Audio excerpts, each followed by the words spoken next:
Magandang araw mga ka-GT sa Kalam. Ito nga pala po, syempre Sunday, wala mga boss at hindi po ako lumuluwas ngayon at ako'y nagbike. Bukas po ay eleksyon na ng barangay election. Shoutout po kay Isidro Martin Magila at sa Jasper Guarin, Harry Ornado, tsaka si Mark Cabrera, mga Incognito Boys. At si Liam at si Vincent, shoutout sa inyo. Ay nga po, inaantay ko po si Pinsacino at dumating na po si Pinsacino. Siyempre, doon kami dumaan sa Bukal, pahirap kagad, umagang-maga pa lang. Ang ride po namin dyan ay punta kami ng Sampaloc, dadaan ko kami ng Talisay, Santo Tomas, Tanawan, at lahat po, dinaan namin. Siyempre, nag-side trip po kami dyan, pumunta po kami ng Baywak Banyadero at yan po dire-diretso lang po kami sa Bukal at yan po unang ahon po agad kami. Siyempre pinahirapan po muna namin sarili namin ni Pinsan Gino, dire-diretso lang po kami dyan. Yan po ay umagang-umaga po yan, napakasarap po mag-ride, hindi po kainitan at siyempre dire-diretso lang po kami dyan. Dyan po kami dumaan sa may sa Insim. Maunong, labas po namin, Petron, sa may LPU na, yung Lyceum po, sa may Yasaki Torres. Ayan, dire-diretso lang po kami. Siyempre, kamaliwanan po kami dyan at may bukas na pundaan dyan. Sinasabi ko kay Pisankino, yan po yung pangalawang ahon sa may Ayala. Dire-diretso lang po yan. At pagkaliwa po namin dyan, medyo rough road po yan. Yan yung shortcut namin na paglabas namin lampas na po ng Makiling. At sa may Petron po, ayan, dire-diretso lang po kami dyan. Habang napanig po kami dyan, iwas po kami sa mga sasakyan matutulan kasi kakaliwa na po kami dyan. Iniiwasan po namin sila, gawa ng sila'y pababa at hindi naman po kami sasantoy ng mga sasakyan na yan. At dire-diretso lang po yan, wala po muna kami usap-usap ni Pinsan Gino kasi magap pa hindi pa ganado at yan. At hindi ko akalain na si Pinsan Gino ay napakalakas. Sabi niya sa akin, pawis kagad. Sulit kagad daw, unang ahon pa lang, almusal at syempre dire-diretso lang po yan. Ayan na po, nasa highway na po kami. Ang labas po namin yan ay sa may Yasaki at LPU. At dyan po, syempre si Pisangino, tumiretso, mabertik na po sa akin yan. Dire-diretso lang po kami dyan. At wala na po kaming daan ng lubak-lubak dyan, highway na po yan. Basta joyride lang po kami, dumaan po kami ng FPIP dyan. Diyan po sa FPIP, buti na lang po umagang-umaga wala pong traffic. Siyempre, ang dami pong mga tao diyan, mga napasok po ng linggo. Ang iba po, siyempre wala kasi day off. Pero meron pa rin pong mga napasok diyan sa FPIP na yan. Dire-diretso lang po kami. Parting Biga po yan. Sa Parting Biga po kami dyan. Siyempre, ang dadaanan po namin dyan ay Santo Tomas Loob, Batangas City. Doon sa may pupuntang Sala. Sala po, shortcut po kami dyan para makarating po agad kami sa may bilog-bilog na daan.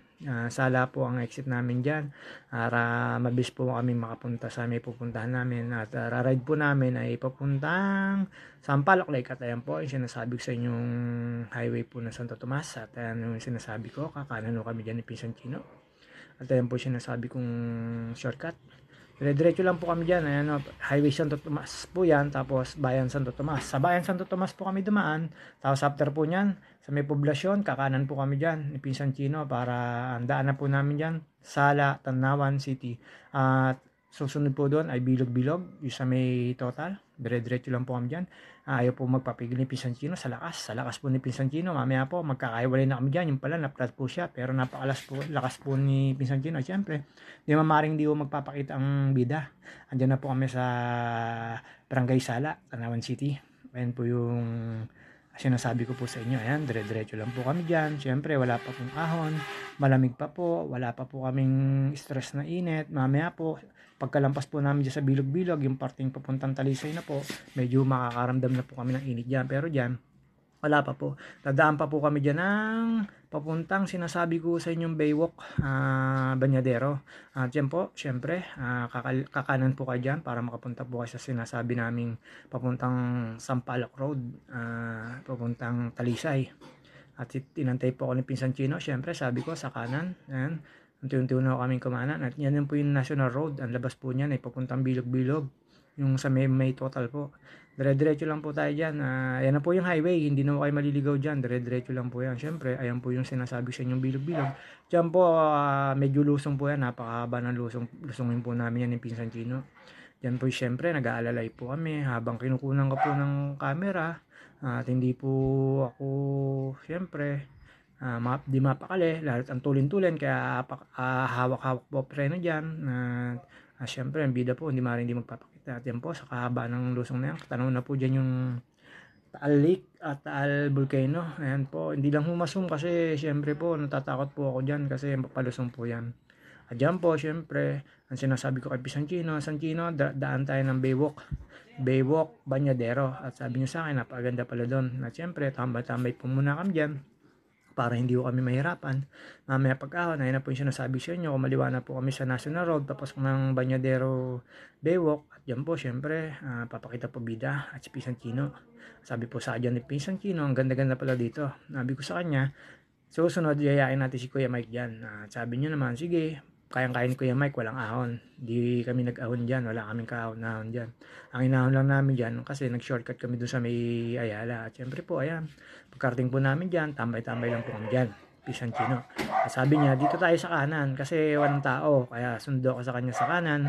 Picture-picture kami dyan, video-video, at shoutout, Pisancino. Ayan po, kumano na po kami dyan. May nakita ko kami mga siklista dyan. Siyempre, iba tambay na lang po yan. Papawes kami may raraydan pang papasampalok. Pero tumambay muna kami dyan saglit. Sabi ko sa kanya, ano lang tayo. At nung nakita niya, maganda. Ayun, nabili po, magpa-picture. Ayan po, ganda ho ng view dyan. Sa Baywalk na yan. Napakalinaw po ng tubig dyan. Sabi ni Pisancino, pwede raw maligo. Sabi niya, balik kami dyan. Sabi ko, sige, sama na. Sabi niya, sama na si Kuya Mike. Tsaka si Kurt. Ayan po, syempre, pagkatapos po dyan, syempre, pakat na kami. At ano po, National Road na uli. Syempre po, si Pisancino, naghahanap na po ng makakainan dyan. Sabi niya sa akin, San, bago tayo pumanik, kumain muna tayo. Naghanap kami dyan, lumihan. Shoutout sa'yo, kuya, natatawid. Buti, pinagbigyan mo kami. Kala ko, bigla kang tatawid. Nakaisang kamay lang ako kasi hawak ko yung cellphone niya. At pasensya na po. Pero yung under na pong yan, ay mabagal lang po ako dyan. At syempre, naghanap po kami makakainin ng Pisancino dyan. Ayan, dire-diretso lang mo yan hanggang Talisay. Ayan po yung sinasabi ko sa inyong bagong munisipyo ng Talisay. Dadaan po tayo dyan, dire-diretso lang. At una pong dadaanan dyan, ano na yan, gasoline station na yan. Syempre, pagpapakita po ang bida po ako. Kaya ayan, dire-diretso lang po kayo. At syempre, nakakita na po kami ng kakainan. Kumain kami dyan, ang in-order ni Pisancino, Jumbo. Diyos ko, kanda umay-umay kami pagkain ng siomay. Pauwi na kami, busog pa ako. Hanggang ngayon, busog pa po ako. At tapos, syempre, pagkatapos namin kumain, dire-diretso lang po kami. At yan po, yung tinatahak namin yung kahabaan po na yan ng Talisay, hanggat nandyan po kayo sa kahabaan na yung highway na yan, Talisay pa rin po yan. At syempre po, hindi naman po kasi ganun kadali magbike lang. Kaya ayan po, dyan po, nakaramdam na po kami ng init dyan sa kahabaan na yan. At yan po sinasabi sa inyo, yan po may sakay na yan, ay papuntang Sungay po yan. After po dyan, lalampas pa po tayo kasi Sampaloc way ang nating tatahakin po diyan. At yan po, yan yung baryo po yan. After nung sa Sungay na pong yun, dire-diretso lang po tayo. Wala po kayong problemahan hanggang sa makarating po kayo sa kanto ng sinasabi kong bago kayo makapunta ng Sampaloc, dadaan po muna kayo dyan sa may view deck dyan. Nalimutan ko yung baryo niyan, binasa ko kanina, nakalimutan ko naman mong sabihin ngayon. Basta po, ayan po, pag yan po nalampasan nyo na, ibig sabihin, nalalapit na po kayong pumasok ng Patalisay. Pagbaba po niyan, aahon kayo ng konti dyan, siyempre, chill lang. At syempre po, may view deck po dyan. Kung gusto nyo tumigil, may bayad po 10 pesos. Pero kami hindi na tumigil dyan ni Pisancino. Dire-diretso lang po tayo dyan. Nalilimutan ko po yung mga baryo dyan. Pero tinatandaan ko kanina, niraride namin yan. Nalilimutan ko lang po sabihin niya. Pero isa po yan nakakasakop dyan. Talisay po. At ayan po, syempre, makikita nyo na po yan. Ibig sabihin niya, nalalapit na po kayo sa way na papuntang Papanik ng Tagaytay to Talisay at Sampaloc. Ayan po, syempre, dahan-dahan na po kami dyan. Makikita nyo po dyan yung sinasabi kong Sampaloc na pangalan. At ang pangalan po ng paaralan dyan ay Sampaloc Elementary School ba? Or what? Basta school ho yan bago kayo kakanan po dyan sa Sampaloc na yan. Ayun mo sinasabi ko, kumana na po yung kasama ko. Dyan po, syempre, nakachamba po tayo. Uy, sana all. Ayan na po, syempre, mag-aaw na po tayo dyan. Papatay na po tayo dyan ng cellphone. Kasi po, syempre, gagamit na po tayo pinagbabawal na technique dyan. Napakahirap na po niyan kasi galing na kami sa long ride. At syempre po, dahan-dahan lang po kami dyan, patay cellphone. Tapos ayun po, syempre, gumamit ako ng pinagbabawal na technique dyan. At ayan po, At nakachamba po tayo dyan ng unang ahon na medyo siko. At kinaya naman po ni JT sa kalam. Uy, sana all. Akala ko po magtutulak po ako dyan pero hindi po ako gumamit ng pinagbabawal na teknik. Ayan, so pinakita po ni JT sa kalam na sige, padyak lang kahit masakit na sa binte. Pero ang haba pa ho niyan, unang ahon lang ho yan. Pero napakataas-taas naman din po yan. Wala po akong speedometer kung gaano kataas yung gradient na sinasabi nila. Basta ako, ahon lang po ako ng ahon hanggat yung kaya ko.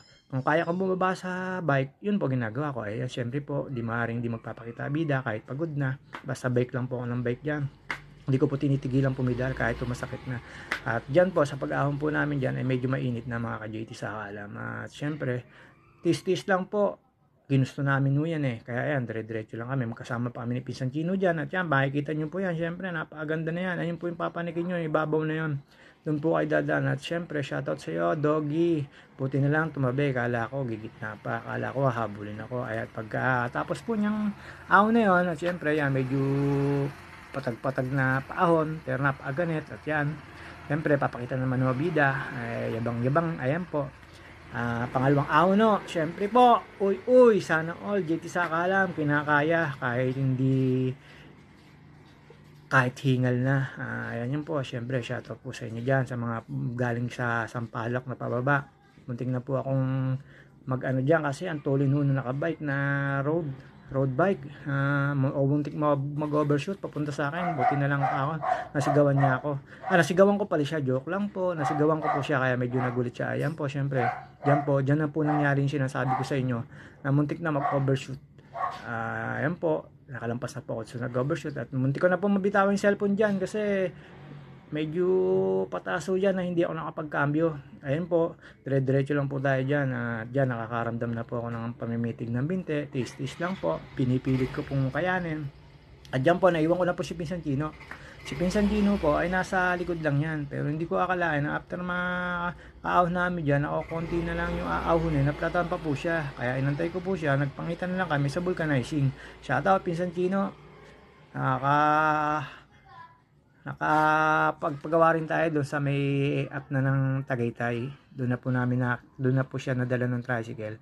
And yun, syempre, dire-diretso lang po kami dyan ni Pinsan Chino. Ayan po yung kahabaan na yan ng Sampaloc na yan. Diyan, pag nakita nyo na po yan, ibig sabihin, nakakalahati na po kayo ng pinapanik. Pero banayad lang po yan, hindi ko kayo natatakutan para sasabihin na parang black ball. Basta yan, tiyaga lang ho. Basta may tiyaga ho kayo, makakaahon kayo hanggang taas. Tiyaga-tiyaga lang po yan ang ginawa ko dyan. Siyempre, kung maaari, ubusin mo yung cambio mong pinakamalaki para hindi masyado masakit sa mga binte. Basta kami, chill ride lang dyan. Hindi kami nagmamadali kung ano man. Basta dire-diretso lang kami dyan. Padyak lang. At yan po, siyempre, pag nakita nyo po yung arko na yan, ibig sabihin, nasa boundary na kayo ng Cavite. Tagaytay na po yan. Wala na po kayo sa Talisay. Ayan. Shoutout sa mga bikers dyan na nakasabay namin. Nagpapangarera ho yan. Mamaya overtikan ako niyan mga yan. Siyempre ako, dire-diretso lang. Hindi ako nagpapahinga kasi pwede naman gumamit ang pinagbabawal na teknik. Yung bababa ka sa bike, tutulak mo pag walang tao para hindi nila nakikita na nagtutulak ka. Diba? At pagkatapos nyo po makalampas ng arko, ayan, makakaramdam na po kayo ng sarap at ginhawa kasi malamig na po dyan sa parting taas na yan. Hindi na po kayo makakatikim ng pagod dyan. Pero makakatikim pa naman po kayo ng pagod sa binte. Pag yung sobrang sarap dyan, ayan, makakita na kayo ng pine tree at magandang view. Siyempre, diretso lang po yan. Pero malayo pa po yan. Nasa kalahati pa lang po kayo nang aahunin nyo kasi almost 12 kilometers o 10 kilometers yan hanggang Tagaytay yung Sampaloc na yan. Basta makikita nyo yan. Nagagandang view dyan. Napakasarap pong pedalan kasi daman nyo na po dyan kahit napakainit to ay pumapaspas na hangin. Sobrang lamig dyan sa Tagaytay na yan. Tagaytay na po yan. Sakop na ng Tagaytay Alan. Siyempre makikita nyo po yung mga bilihan ng gumamela dyan. Papakita o bida dyan. Pero ingat po kayo dyan kasi may mga falling rocks dyan. Lalo pag nag-uulan. Nakalagay naman mga warning dyan. At siyempre yung mga tumigil dyan, syempre, uminom ng tubig. Ako naman, dire-diretso lang, chill ride lang. Halos gagastos ako dyan ng siyam na cambio. Hindi ko na po tinodo kasi medyo okay naman, malamig. Kaya lang talaga, kailangan pagka umahon ka dyan, lagi ka may baong tubig kasi wala kang bibilihan, napakalayo. At yung, syempre, pag dire-diretso ka dyan, At wag mo lang isipin na pagod ka na. Sa dire-diretso ka lang dyan. Ayan po, may mga warning naman dyan na falling rocks, kaya ingat lang. Huwag kayong masyadong tatabi sa may tabi ng ano na yan, baka mabugbuhan kayo ng bato, lalo na wag po kayo mag-aalis ng helmet dyan. Siyempre, dire-diretso lang po kami dyan. At yan po, apakalamig po dyan, kaya ako dire-diretso lang dyan. Padyak 1-2 lang yan, 1-2, 1-2, hindi po ako nagmamadali dyan kasi pinipil ko po yung kalsada na yan. Napakaganda po dyan, napakalamig, hindi ko kayo naiinitan. At syempre, mamaya po, titigil po ako dyan. At yan po, pinakita ko na po yung mga dinaanan ko kanina. Ayan, medyo palusong po yan. Pag nakakita na ko kayo ng lusong, ibig sabihin nun yan, nakatapos nyo na yung ahon doon sa unahan, sa unang inahon nyo na mapakahaba. Diyan po, makakatikim lang ho kayo ng konting ahon nandiyan kasi papunta na ho kayo sa Tagaytay at may nakasalubong kami ibang dalawang bikers diyan. At yon yung dalawang magjowa pa na yung kuha na ng kinikilig pa si ate diyan. Shoutout sa inyong dalawa. At yan po, dire-diretso lang po kami diyan. At syempre, tinimigil po ako diyan kasi inaantay ko na po si Pinsan Chino diyan. Naghahanap po ako diyan ng anaconda. Pero wala ako nakita ng anaconda. Ayun po, diyan ako tumigil sa may pinakamalaking puno ng baliti ata po yan. Kaya po, ayan, hinantay ko si Pinsan Chino. Diyan po, gusto ko Niya, yung pala inalambot ang gulong niya sa likod namin. Kaya yun, agawin uli ako. Diyan ko siya inantay, Pizantino. Pag naramdaman niyo na po yan at nakita niyo na po yan, ibig sabihin po niyan. Uy, tapos na po yung inyong pinaghihirapan. Ang dami po ako na ng bikers na lumusom. Pero kami, inahon naman namin yan. At syempre, ayan po, pag-recoup po nyo yan, makikita niyo po ay welcome, rotonda na po ng Tagaytay. Kaya yan, syempre, masaya-masaya na po ako. Nahanap po na po dyan si Pisansino kung saan siya pumuntang vulcanizing. At yan po, syempre, ang haba-haba pa ho niyan, pero hindi naman ganun kahabang kataas para na ahon ho yan. Basta po yan, pag nakita niyo na po yan, nakalapas na po ay sa McDo, ibig sabihin po niya, ang kasunod na po ng kalsada na yan, ay welcome, rotonda. At yan na po, syempre, magtatapos ang ating ride. Tapos mga ka-JD sa alam, makikita niyo po